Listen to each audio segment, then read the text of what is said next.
Right. All refreshed? So we'll go with a Q&A. We'll have about 45 minutes Q&A. And ask, obviously, I was going to say keep it clean, but obviously ask him whatever you want. So let me stand up so I can see everyone.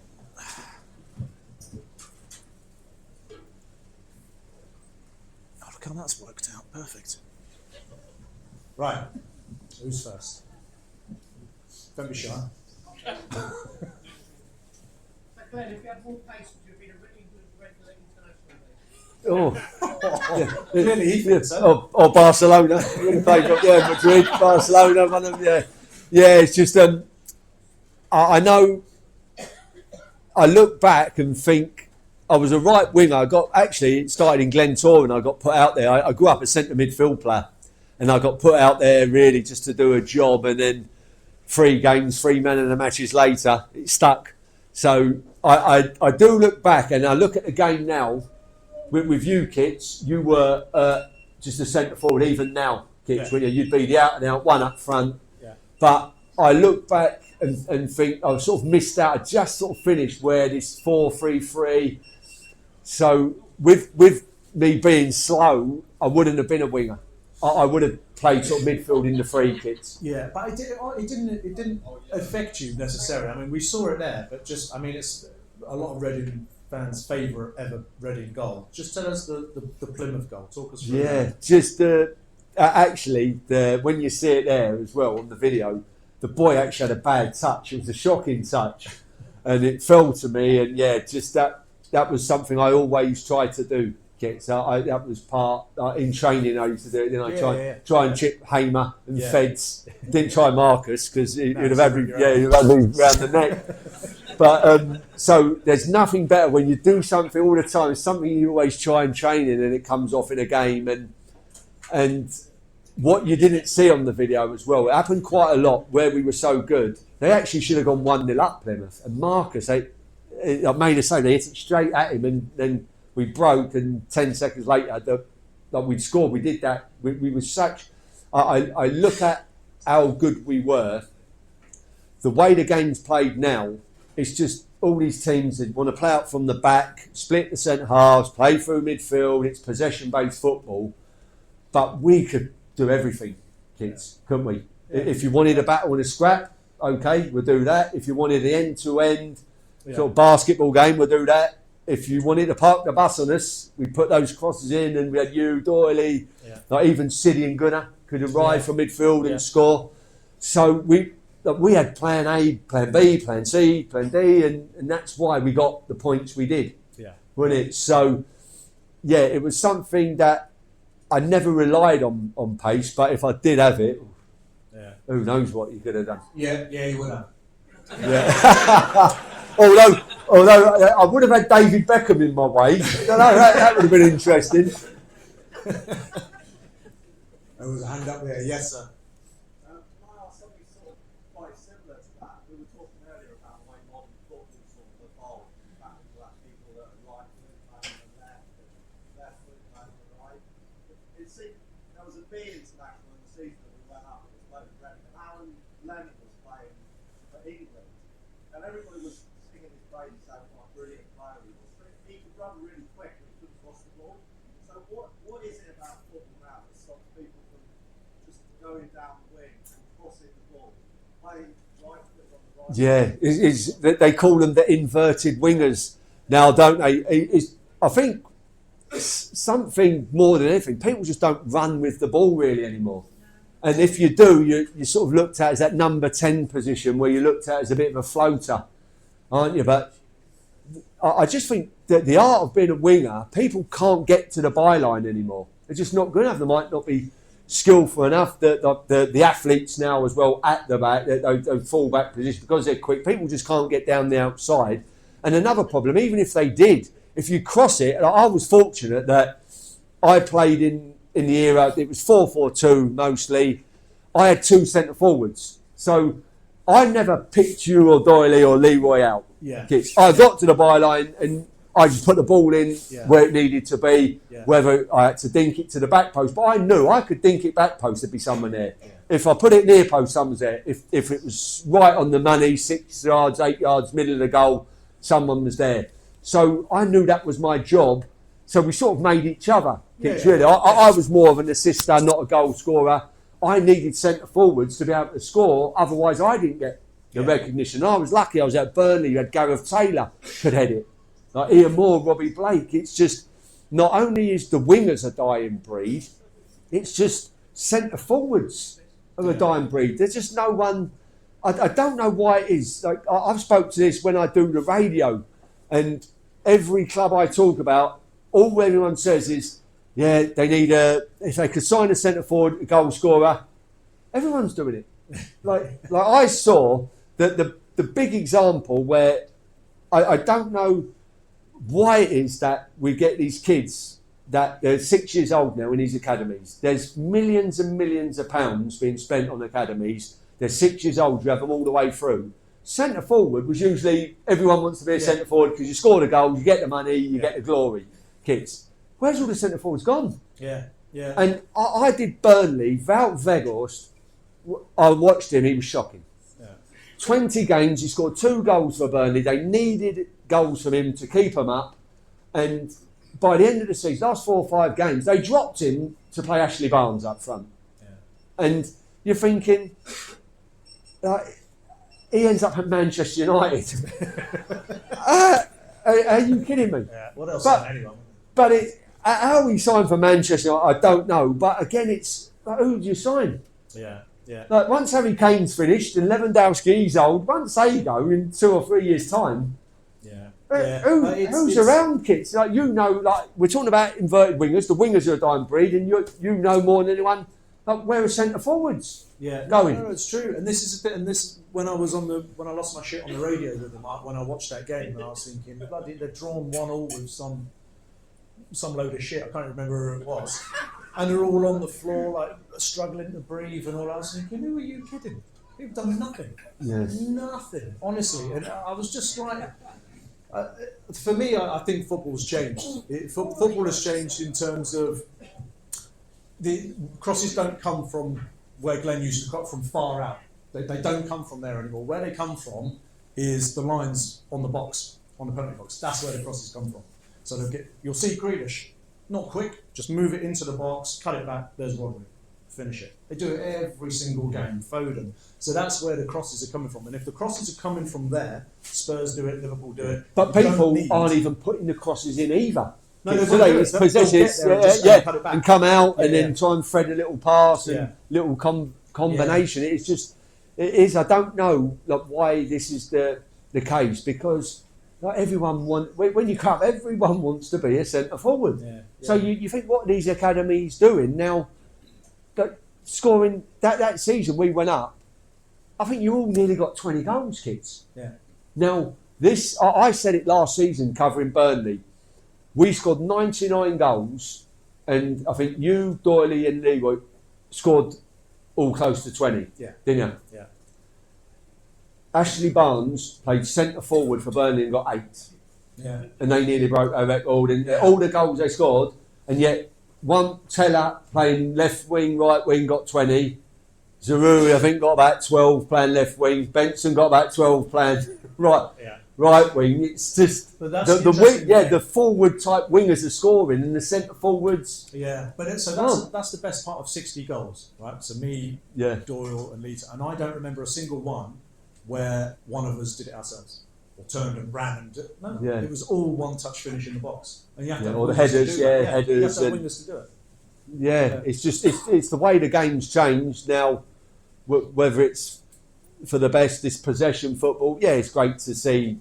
Like Barcelona started with the Pep Guardiola tiki-taka and these short little passes keeping the ball. But yeah, I don't know because international football says it all for me. When you watch a World Cup, I grew up. You watch a World Cup, and that every sort of nation had a player who could get you 20 goals, Yeah, yeah, didn't they? And like Brazil, growing up, Brazil, they went from Careca, Romario, like Bebeto, like Ronaldo, Yeah. and now it's Yeah. like Richarlison Yeah. playing for Brazil. It's just and if England didn't have Harry Kane, who's playing? Yeah. When's Harry Kane's done? Who have we got? Well, you're changing Who the could- whole dynamic. Yeah, aren't you? You've got to but change the whole team. when you sort of go back 25 years, Robbie Fowler, 20 goals, great goal scorer. Yeah. And like Stan Collymore went for about 8 million to Liverpool. Yeah. Ian Wright, Arsenal's 200 goals, a Yeah. great centre forward. Soles, who we've mentioned. Yeah, Andy Shearer, Cole, yeah. winning trebles at United, and yet they hardly had an England career. Yeah. Yeah. And yeah. yet now they'd be the best sort of striker in the Premier League by a mile. And yet Yeah. we had so many to choose from. And like I said, 2 years from now, Harry Kane's done. No, it's Who's playing it's for in- England up front? Who's going to get you? Who can score sort of 25 goals a season? Yeah. No, it is an interesting one. It's easy for us. Isn't it? We haven't had a bad game for 20 years. Yes, sir. But what is the hardest defender you come up against? None really. No, one I found really tough. We mentioned it earlier, just because of the way they play Gal Clichy at Arsenal. It's just they're so hard. You don't realise just the work you do off the ball. I think like everyone, for a winger like me, the player I was, I want the ball. Give me the ball. I want to sort of get at players.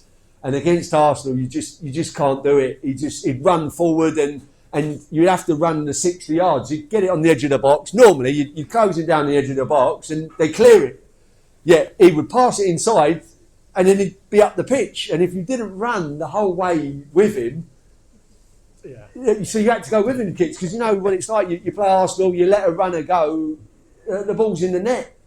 So it's just up and down. Then you hardly touch the ball, and then when you do get it, it was probably about 65 minutes. I finally got the ball in the last third, and he's marking you, and like I've got to do something now. I've got to run at him, try and beat him, and put a cross in, and you're just so tired because you've just not been in the game, so it was just so hard to play against. And another one that I did have. This is when my Achilles was really starting to play up, and it was at White Hart Lane, and I remember this one just because it was so painful, and I was playing with Greg Alford as well, right back, so that didn't help. But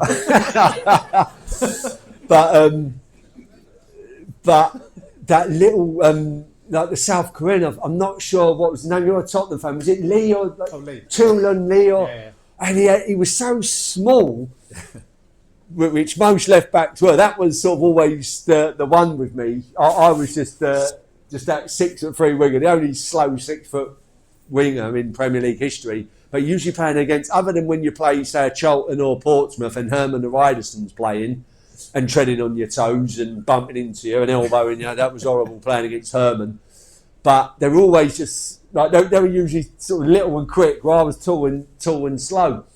But because my Achilles, I was in such pain, and the firm pitch at White Hart Lane, that was tough. And I remember I'd sort of do my little chop and twist. He had low centre of gravity. He was quite tough. And like I said, it did help that my Achilles. It felt as if someone was sticking a knife in my Achilles. But that was one I stood out. Well, I thought, oh, he's lively, this boy.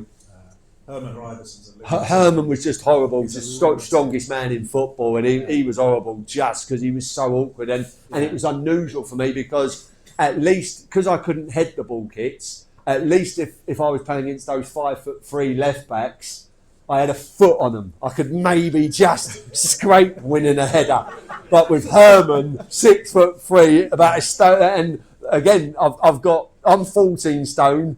I've got like 2 stone and a foot on these little left backs, but yet he was a beast. Herman, he was horrible. Yeah, he was. I was in a bar with him in Iceland once, and he spewed up into my lap and ordered a shot. Yeah.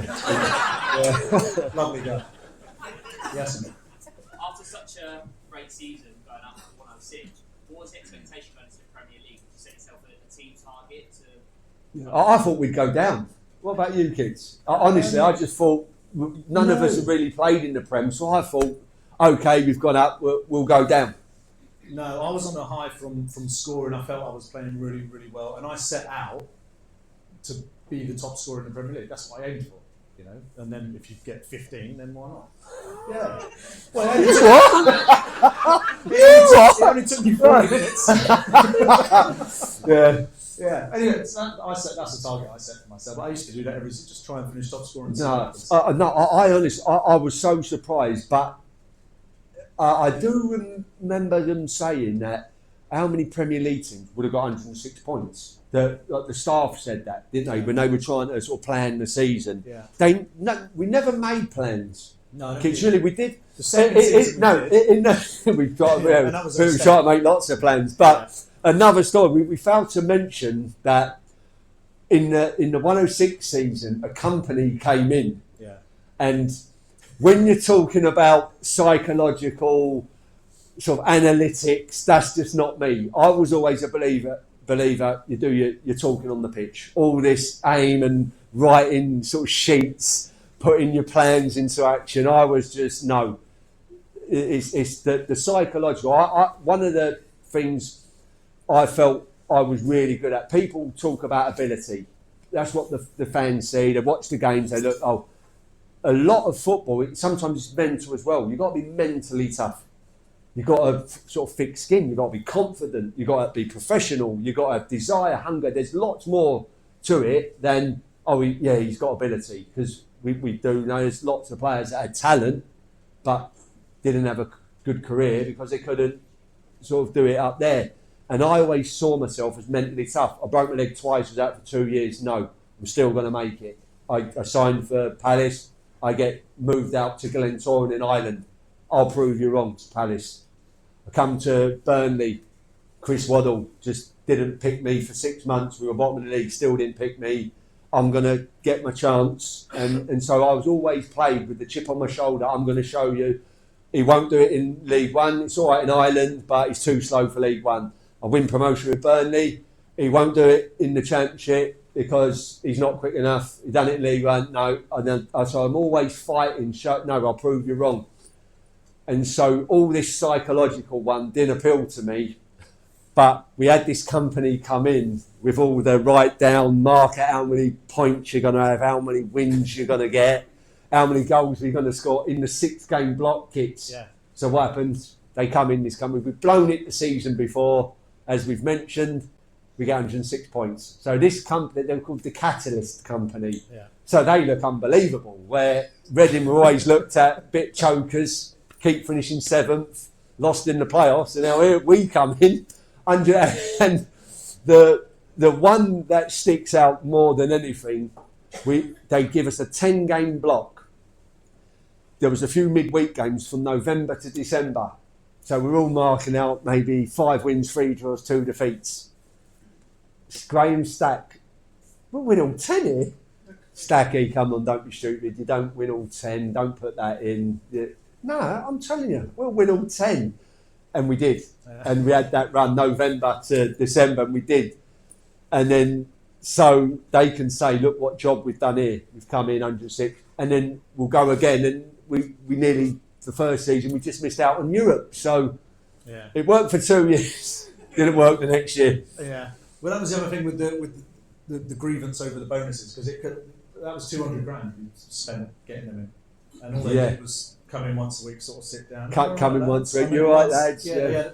We had a meeting because footballers love to moan, and they were, why don't we do this? And they got the arse with it in the end. They got everyone in the room and went, right, what is it that you want? What is it that you need? And no one could think of anything.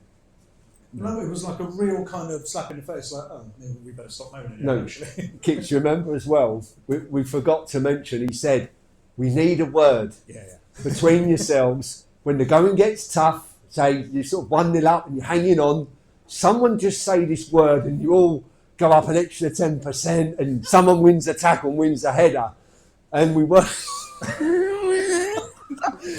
We worked it out as the growler. Yeah. And then said, if you're under pressure and you need to just dig in for 5 minutes, someone shout growler out. And we're taking the piss out of him. He said, I like it. The growler, we'll do it. So we had Mertz is shouting out during the games, growler. And like I said, it worked for 2 seasons, but not the final one. But it worked, the old growler. Yeah, the growler. Yes, sir. Personally, no one ever beats the record. Every year there's all this talk. No one ever beats it. No, I hope you're right, but I just think they're off to such a great start. They're so far ahead of it that I just can't see them. Yeah. And just They'll fall off. I'll definitely be watching the results and the fixtures. The only hope now is that they lost to Coventry, they drew with Ipswich late on, so maybe could they have sort of 3 or 4 games where now. Is it that stage of the season, Couple of Kits, injuries, where a maybe. bit tough? Yeah, Yeah, if they get a couple of injuries, the cold weather, maybe they might drop a few. But The actual question, do you think it's interesting to hear about Copper as a quieter manager. Do you think that still works? I've heard both from a Saints friend and since he's been at Reading, that's what Stellis is like. He's very hand around the shoulder, and I've heard the players don't really know how to take it. Maybe that's because they're Paul Ince, so I'd imagine the complete opposite. yeah. Bollocks. But even the arm around the shoulder, it wasn't if Coppell. If he said you had a good game, Yeah, it you'd really think, meant yeah, something. you'd think, fuck, Yeah. hey, I must have played well. Yeah. I think he said 3 things to me in 4 years, and I thought, one was the West Ham with your hat trick against Pardew. He said, "Boyki, you were excellent today." I thought, oh, look at Another one. We're in Port Banús at the end of the season on the 106, and me and Shorey were having a coffee in the bar during the day, and here he is. He said he just appears, Dungeon Master. He appears on your shoulder, and he went, "Blakey, how you didn't get in the PFA Team of the Year, I'll never know.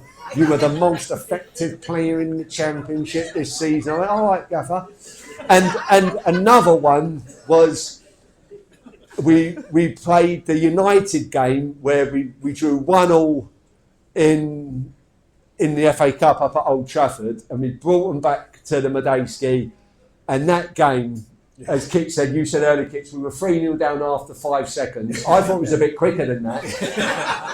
But we ended up, it was nearly the greatest comeback. Like Gunnar, you think now just games, if you could have 1 goal back, but Manchester United, that last 20 minutes, they were just kicking the ball anywhere. Yeah. Ronaldo and Rooney started on the bench, thinking with the coats on, not even bothered.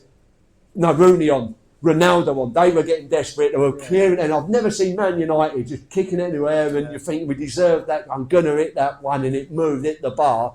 And then the next day we were sort of having the training next day, and Copper went. He went, "Sir Alex mentioned you after the game," and I went, "Oh, right, yeah." And he went, "You said that Little is not bad once he gets going." I thought, "Not bad, cheeky fucker." Do you know when it's a funny thing, right? It was in the I can't remember what newspaper, probably News as well back then, and Alex Ferguson. Like, if someone sort of high profile had mentioned your name, like it meant something. Like, I remember when Glen Little mentioned my name. Glen Little was my hero. It was like, that's unbelievable. And then Ferguson said, "Kitson caused us problems today." Oh man, I photocopied that all. I put it all around the house, in the downstairs crapper for ages. Honestly, every time I was sat down, I'd have a little look. It doesn't mean to Yeah, lot to you, because but- he was actually complimentary. I know you said about the Arsene Wenger, the arrogance one, don't have the wine, where Ferguson, he did give us a good, he said, like Reading, I think that season he said Reading are the best crossing team in the division, and that we always gave Manchester United a game, like the game, the 0-0 up there, the opening day of the season, where we went man for man, never been seen, and we were just like, players were just chasing, sort of play everywhere, and another one that Wally told me the story after that game, like Sir Alex said to him again, they're in the office having a wine, he said, I can't believe like we didn't win that. We had 103% possession. But yeah, we got the 0-0 there. And another time, did the gaffer, I've said 3, there was one more I remember the gaffer, and I probably one of my best games against Aston Villa, Gareth Barry, and I twisted him inside out, ripped him to pieces, and then the gaffer, he said, Blinky, that's one of the best wing performances I've seen in a long time. And I thought, oh, and again, it's like, if he's saying that to you, and it was that was another good win, that the 2-0 against Villa. But did he give you any? No, you must have had a few with the hat-trick of West Ham things, no? No, just when I did. No, when I did my talk a couple of weeks ago, I said pretty much the same as you. Steve and I spoke maybe three conversations in 5 years. Like outside of kits, we need you to do this, or like just drop in the changing room. But actually talking to him, three maybe. No, he was never. No, in football, there is a saying: "There's no friends, just acquaintances." And I sort of understand what that means. I do feel that you do make friends. You get on better with some players that you got the same interests and things, and you stay in touch. But with the gaffer, I sort of can understand that. Even Wally and Dill, like Brian Mack, how well do you even know him? It's just now I sort of came on loan with Pards, lost in the playoffs, Wolves, went back. I had a year left at Burnley. So I went back to Burnley, then a couple of games in, I think it was, only a couple of Pards left. And he tried to get me back, but he couldn't afford me for the lot. And I said, look, Pards, don't worry. He rang me up. I said, no, look, I've got a year left at Burnley. I'm going to go back, I'll play the season, then I'm off. I'm on a free transfer. So when Pards left, I thought, oh, well, that's it. Pards has gone on gardening leave. Bit surprised because he did well at Reading Pards, and then Cops comes in. And I thought, Cops never got the chance to play for him at Palace.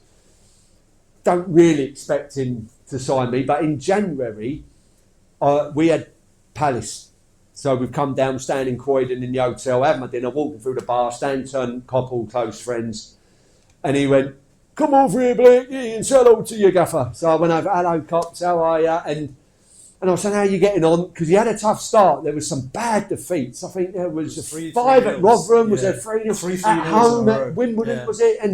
And so I said, oh, no, what about him? And he didn't. I was saying, yeah, but you got him there. No. Yeah, but you got him. You got Gonzo. He can score. You got him. So I thought he isn't sort of convinced here. He's not really happy with the way this is going. And then out of nowhere, Stan turned and went, yeah, you'd sign for Cops, wouldn't you? And I went, will I? Okay, I'm looking at Coppell. He never said anything. I went, well, if that's all right. And then Coppell went, there you go. Yeah, there you go. Cops, then I'll sign for you next season. So that was it. And then a week later, like Brian Mack rang me, said, Ammo, speak to your agent, sort it out. And so I went, yeah, okay, great. But Adi had rung me, and Adi had said, Glenn, like the gaffer, because Adi was like me. I always had that relationship with managers. I talk to anyone. Yeah. So you know what I'm like. If you sign me, I'm going to talk to you. So I was probably as close to the gaffer as anyone, because I've known him, grown up with him, and so I could always talk to him, and he knew if you sign me, you know what you're getting. I can't not talk to him. He's going to always be. And when we sat there having lunch in the hotel, he's going to be talking to me. So I said to him, no, that is what he's like, Aid. And so when he first came, did he sign you? Kitson, or were you here? No, he signed me. I think it was Eva. He signed first. Oh, and then you come in of November, was it? It's like 2 or 3 of us came in quick. Yeah. So what did you think? Because I know straight away the boys come up to Burnley and we won 3-0 again. I don't know whether you played that one, Kitson. Well, they signed me when I'd done my hamstring at Cambridge, and they signed me while I was in it. So it took me a few weeks to get up to speed. And then I remember sitting up in what is now the 106 room over there, and looking down, and that they'd lost 3-0. 3-0. Palace game Boxing Day, they lost 3-0. Well, we were. I think it was before that. Yeah, December. That we weren't even doing well at Burnley, and they came up with the turf. So I still kept in touch with AD, and I know, speaking to the boys, like we beat Reading 3-0, and AD, they weren't sure how to take him, and I went no. And the biggest thing I will say about Cops he sees everything and says nothing. Yeah. And he'll never have the row. Yeah. But it goes in there. Probably the biggest example when we signed Graham Stack. We were in Sweden pre-season. Now, he was innocent. Like, we knew he was innocent, but he was up on the rape charge. So we've signed him anyway. He's coming. Probably not. That's not really Coppell, because again, he doesn't like trouble. He doesn't like anything going wrong. If anyone gets into any trouble, he doesn't like that. He likes good, honest, like people who are not going to get any trouble. So we go to Sweden. Stacky. Like sometimes you go out and you're not stupid, because we weren't that sort of team. Getting at 11. Yeah. So the first night we're there, okay, we checked the town out, Coogan's Barker, I think it was called. It was like you're in 1930s. You're in this place. We get back. Stacky comes in like 6 o'clock in the morning. He's coming in the hotel, same clothes, gaffers, gets out the lift. Says nothing to him. Stacky in the lift. Oh, so we go down the train. Stacky went, you wouldn't believe it. I've coming in as the gaffer's going out 6 in the morning. I couldn't believe it. So Dill, we're walking the train and Dill pulls me, like Shorey and Siddy. Look, just have a word with Stacky. Gaffer's clocked him coming in 6 in the morning. Just tell him to keep his head down. So we Stacky, look, the gaffer. This isn't that type of club. We like. Don't do that. Okay, so all right. Just the gaffer. He won't ever say anything. You think you've got away with it, but you haven't. See, he's clocked everything. He just won't say anything, but it'll be up there. All right. So we train. Me and Shorey. We go in Siddy's room next door. Give him a knock. Where's Stacky? He's down there, drinking again. So we ring him up. Stacky, like, what are you doing? Oh, get down here, Blakey. What, we just spoke to you. So that's sometimes, even in training, kids, if you're not putting it in, won't say nothing. But you just... No, you remember. That's what he was like. Yeah, you couldn't really have that relationship with him. Yeah. Because he just didn't want to. Never wanted to disappoint him. He was one of them. Yeah. You know, it's like you knew you could have a dodgy game or whatever, but it just didn't. You just went out of your way not to disappoint. No, and he'd never sort of hammer. You know, if you had a bad game, a bad defeat, he'd never hammer anyone, would he? Never dig anyone out and try and. It was all you win is the same, you lose, you're the same, and it worked. When you're going well, it did work. Now it's saying. People might say it's easy doing the job when you're 33 unbeaten and everything's going well, because. Yeah. But that's why I look at in terms of sort of man management. If you want where Pards was, he'd have you get in the office and you think, what have I done? Because I'd come from Burnley with Stan, where it's the right hook. Or anything happened, you could get headbutted. You're fighting. There could be the tea's going everywhere. There's like tea dropping from the ceiling of the dressing room. So anytime Blakey Stan wants to see in the office, I'm already thinking, what excuse have I got? I'm planning me, talk my way out of this. How do I do it? With Pards in your office, he'd be in there and look at what you did here. Unbelievable skill. Look, you put that ball in out, and so he was that. You think, I'm the best winger in the league here. That was Pards. Pards was the full of confidence, loved it as well, loved the banter. The first game I actually played, I came on loan, we had Brighton on loan, night game. So we actually lost, it was Coppell in charge. We actually lost, but we should have won, and we lost to a stupid free kick, but they took it quickly, and I think Paul Brooker, who signed, he put in the empty net. But we got beat 2-1, and I got called in the office. So again, I'm expecting hang on a minute, what have I done wrong? I've only been here 2 days and played 1 game. And then I go in the office, and he's watching the game. He's got the highlights. Look at you and Mertzy, I like that. See how you just played him in on the overlap, the waiter pass. Okay, and then we're watching it, and he comes in the shot, and he went, "I'm a good-looking fucker." So. I'm thinking, but with Pards, I like that. I was sort of that confidence, love the banter as well. So I like that with Pards. But Coppell was sort of the total opposite with him, where just there was no telling you how good you were, no telling you how Yeah. bad you were. Do you know, Was if you there? could have told me that story without telling me the manager's name, Yeah. I would have got it. Yeah. Yes, at the back there. What do you think in this day and age, though, more managers than like Cobble?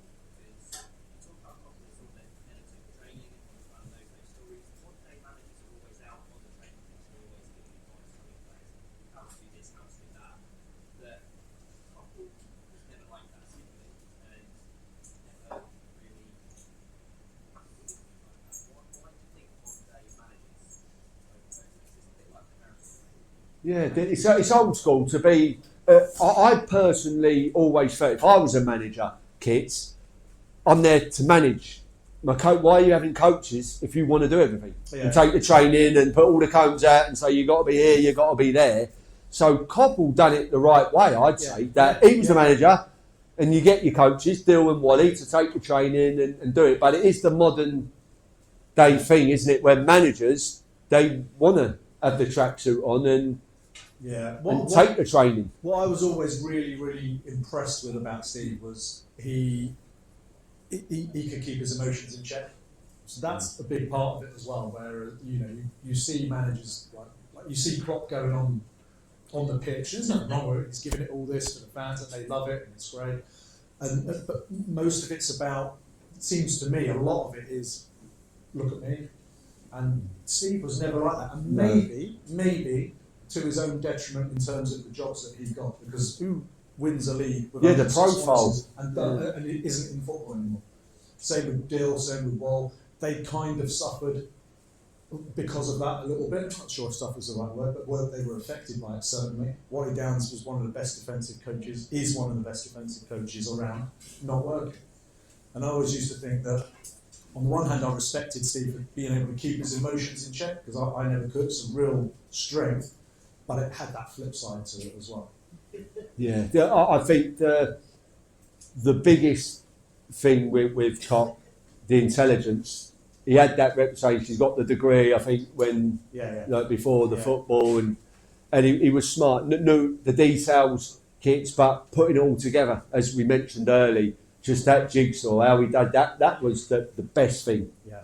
And the signings, just unbelievable, Kits, when to put together, because if you look at us, we were a ragtag and bobtail team, weren't we? Yeah. Like you, how much did you? 250? 150 grand. 150. You had Ivor, and then I was a free, Hunty a free, Superman Sonko a free. Yeah. How many? Like Longy and Doyley, hardly. Basically, But basically, some balls and some cones for them. Just if you said who was the best signing, you'd be like, I don't know. Like, he was a free, only sort of for someone to be top scorer, 150 grand. We've probably missed out a few, haven't we? Probably. Yeah, well, when we spent money on Leeds was $1 million. Yeah, it was only Leeds and Bobby, so nearly a million. Yeah. And I'm thinking, Mertz and Harper and Sidwell. But you can't do that on that sort of those signings, those sort of on free transfers, and no, it's ridiculous. and then Gunnarsson, like Gunnar come in, did a good job, grand. and Gunnar come in, like did a good job. There was so many you look at, and you can't do it now. You think how did it all come together? Yeah. But just the skill, just identifying what you need, the way we play. It wasn't, like I said, wasn't just a plan A. Yeah. We weren't really that play out from the back markers. It was sometimes it was up and at you. We just did what we needed. It was just effective, wasn't it? That's the biggest way to describe it. Effective football, hard working, as I mentioned, the professionalism of the players. We had no one who you'd look at and think, well, he's sort of a bit of a cheat, was there? There was you couldn't ever mention a Reading player, a bit of a cheat, didn't sort of put the effort in. Yeah. Like the training kicks was always. Yeah, there was nobody mucking about in training, was there? Everyone, and then because I think it's probably easier to say that in training. When you're successful, you can't take the piss in training. Yeah. Because you think, well, I'm not going to play. When you want to be out there, you're playing. If you're on the bench like Hunty and John Ostart, like Mako, well, I want to be even on the bench. It's benefiting me sitting on the bench and still getting the bonuses, the sort of 45 quid a win. I'm still getting that. You know. So even the bench players that usually they're sulking. If you're losing, you're on the bench, you're sulking, you're moaning. Then you get the little clicks in the dressing room. like we've lost 5 on the spin, and he's still getting the game. I should be playing. So it all just, like I said, it was just the perfect storm. And I feel lucky to be sat here because the club now, we had the birthday a couple of years, 150 years. Yeah. And the best year of, how lucky are you to No, be it's to be amazing. here? It's They're the best. Yeah. Yeah, it's like once in a lifetime Yeah. football, and that's why you look at what's happening now. It's just hard to believe. Like I'm saying about hard to believe the season we had. It's hard to believe just the flip side of how like, you're thinking about rock. I said sort of months ago rock bottom. Like we've had about 5 rock bottoms since then. You're thinking, like, where's it going? You're hearing liquidation and administration. That wasn't the club winner. The one thing that would always, if someone said describe Reading, I would say it's the lovely club, Yeah. kids. Yeah. It was you turn up at the game. I liked it when I turn up at Burnley. That was the typical like northern town, Yeah. like care about the club. Like the heartbeat is the. Yeah. And you get to a game, there'll be no one there, and then 10 minutes before they all come in from the pubs. It's more sort of the men go to the game and Yeah. work all week to go to the game. You turn up at Reading, we used to get there sort of 1 o'clock kids. Yeah. There's still lots of people out there, the families with the kids, milling about. Yeah, just yeah. there with the Yeah. hotel and the Yeah, club it was shop. nice. It was That nice. you signing the autographs even there. No sort of hooligans and and now I've sort of seen things are happening over the last couple of years. Yeah, you think that's Where recognised. there's sort of a bit of fighting going on. There's bottles being thrown. They've had the pitch invasion. Now there's a bit of fighting outside. It's just not the club Yeah. like we knew, kids, is it? No, And it's not. it's sad to see. Hopefully, there is an end to the mess. But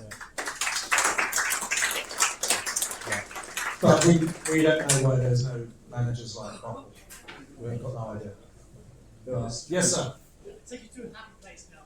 My happy moment is James Harden scoring that third goal against Liverpool. I'm watching the rewind. Just what about you guys? What's your happy moments in that season? Was that the first? no, the second that was just we didn't have many. We went down, and I never played. I played about 42 minutes. I think that was just Just that in the was a Premier great League. game. Yeah, in the Premier League, the standout games for you're going to. I was gutted. I missed out. I got the hamstring injury a couple of weeks before the season started. That Middlesbrough, I'd love to be involved. Then you scored the goal to get us back in it, but then you got injured. No, I got injured, Kits, yeah. you sort of missed out, and it was a shame for you because you missed out most of it, Yeah. didn't you? But to be drawing at Stamford Bridge, it was Mourinho. That was the fortress. I don't think you lost at home game for about 3 years, and you go in there for the first time. Boxing Day, something always more special about the Boxing Day games, the excitement. Even though we didn't win, to go to Mourinho, you look at their team, like the midfield, Lampard, Ballack and Essien. Yeah. I wouldn't mind going to Chelsea now, like with their midfield now, would you?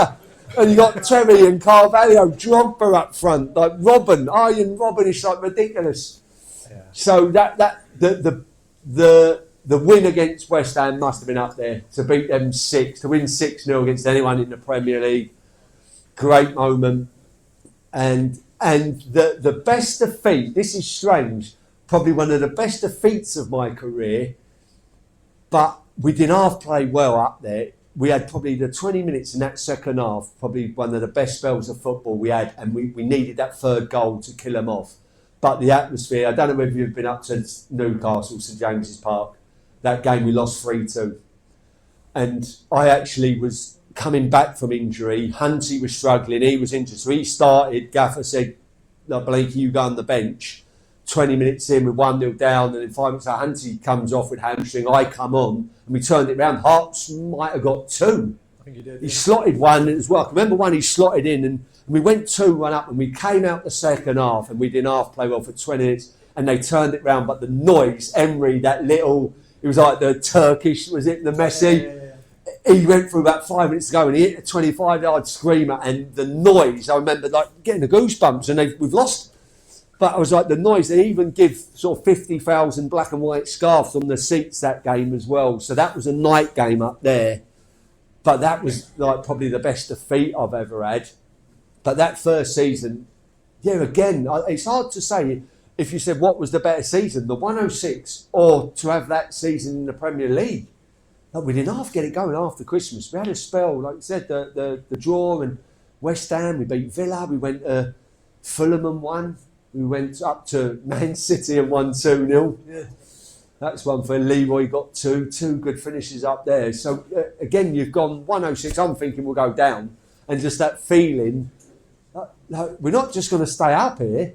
We're actually, like, we've got a chance of the Europe. Now, what that would have done, because we should have made Europe, we had that game against Watford, and we lost at home. So Watford, they were really relegated. If we'd have won, we'd have been in Europe that year. But we always used to struggle against Watford. Watford were just a horrible team, Yeah. kids, weren't they? Because from the 106, there was only one team we didn't score against, and that was them. Yeah, Watford, those 2-0-0s, and we played against them in the Premier League.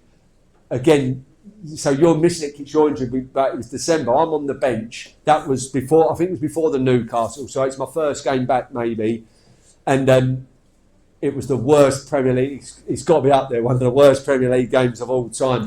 Like 0-0, and I'm thinking, I'm glad I'm not out there. But Coppell used to say about playing Watford that they play parasite football. They live off your mistakes. So we're not going to make the mistakes. We'll get the ball out of the pitch. They're going to be long and direct. We'll just don't beat yourself against them. And if it's 0-0, it's 0-0. We'll carry on. They'll be relegated. And so, yeah, I'm sat there thinking, what a bad game. And then in injury time, the gaffer went, Blakey, do you want to go on? And I went, well, not really, gaffer, no.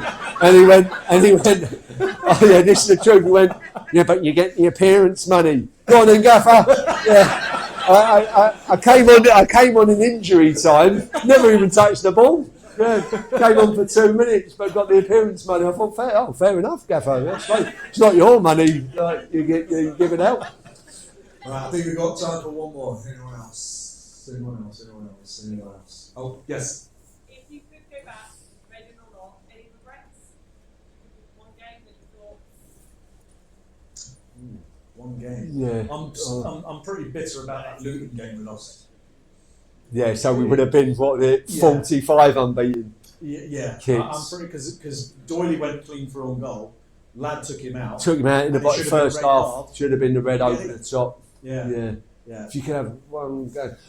I think our regret, not just the one game, is that we didn't stay in the Premier League long enough, kids. That would be like my 3 or 4 ideal. years. I'd have loved to have sort of, I think I was 32, 3 or 4 years and then retire, 35, and then I could have left sort of, then you're happy. You've had that run in the Premier League. That was a shame. That's one that was that second season. And now you look back, I think, was it 36, 37 points? It weren't as if we were 25. Now, some of the teams now, you're getting relegated 22, 23 points. Like, we weren't bad. It just went wrong, kids, didn't it? Was it Khalifa Cisse? Shall we blame an MS fate? Yeah. Well, it wasn't Who else? was it? Yeah. Well, anyone else? Yeah. Yeah. But what pissed me off was at the end of that season when obviously we needed Fulham to drop points at Portsmouth. And Portsmouth, I think, were in a cup final. Yeah, they were And FA Cup. Portsmouth, they put a shit team out. Yeah. And you wouldn't get away with it. Yes. The one game that I look back from us, going back to that, not just that game, but you'll remember this, kids. If I could change one game, and it's not our game, but at Wigan, I'd just come back. I've been out a year with the Achilles. I came back, Fulham actually beat us, didn't they? That was a bad one. And then we went up to Wigan, probably should have won, but it was 0-0. But at half time, Fulham were 2-0 down to Manchester City up there. They hadn't won away from home for 18 months. Yeah. And I can remember warming up with about half hour to go. Wigan were back in relegation with us. And Marlon King, he's warming up with me. And he went, yeah, like 0-0. We'll both take this, won't we? And I said, yeah, probably. I said 2-0, like, because Fulham were 2-0 down. And okay, we'll both take the 0-0, take the point, we're happy. And we came in the dressing room at the end. Fulham had scored 3 in the last 15 minutes. Yeah. And you're thinking, that's one I wish Man City had won, and then we would have acted. That hurt. But no, just all the time. I haven't got many regrets just because we had such a great time. Yeah. Even if you put the Wigan one on the last day of the season, if we'd have got in that first season I was here. Say you don't go, maybe the 106 doesn't even happen, Gibbs, does Yeah, it? no, exactly, yeah, So yeah. probably better off we did lose that game thanks to Martin Cowan and Celez. Part of life. Right. Guys, thank you all very, very much for coming out. I really appreciate it. Thanks a lot.